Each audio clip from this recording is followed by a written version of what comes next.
I'm a bit of a failure if my home is not neat and tidy. I don't want to invite friends over because there aren't enough chairs for my table. I can't let my in-laws drop in just any old time, not without spending an entire day cleaning my house like a crazy person, so that if they sit on the couch, they won't get dog hair on their clothes. Or worse yet, what if my mother-in-law for some reason wants to go into my laundry room and sees how crazy it is in there? These are just a few of the thoughts that really plagued me for the first 2 decades of my adult life. If my house is perfect, that means I haven't spent any time with the people that I love, myself included. And as someone who has multiple autoimmune diseases, if my house is perfectly clean, I have hurt myself trying to make it that way. As I was finding a new place for my spices and patching up some holes from where our old microwave used to be, I was thinking about how I don't care who sees my life like this anymore. I put these videos out for the whole of the internet. Over my platforms, I have over 1 million followers. And while 99% of the people who see my videos are wonderful, there is 1%, usually on Facebook, who wants to bully me for the way my home looks.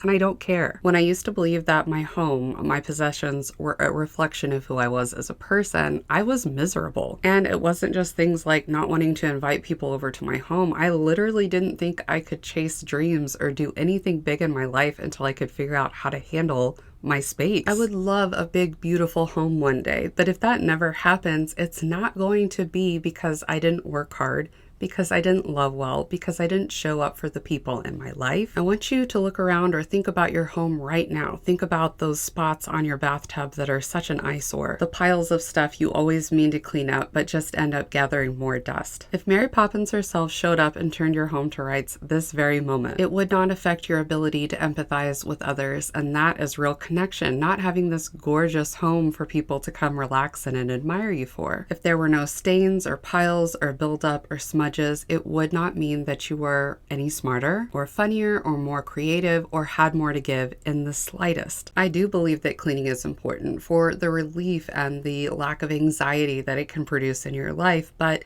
I do think we need to make the distinction that it has nothing to do with you. It's just knowing your time, knowing your systems, knowing what's realistic for your life and capitalizing on that. That's something that's learned, but you'll never learn what's going to work for you, cleaning or otherwise, until you invest in liking yourself. And with all the love in my heart, I must insist that you learn to like yourself if you don't already. Not when you can show up in time, not when your house looks clean, and not when you know what you're doing with your life. Like yourself right now. It takes time, but it will open up the world to you, and you deserve that.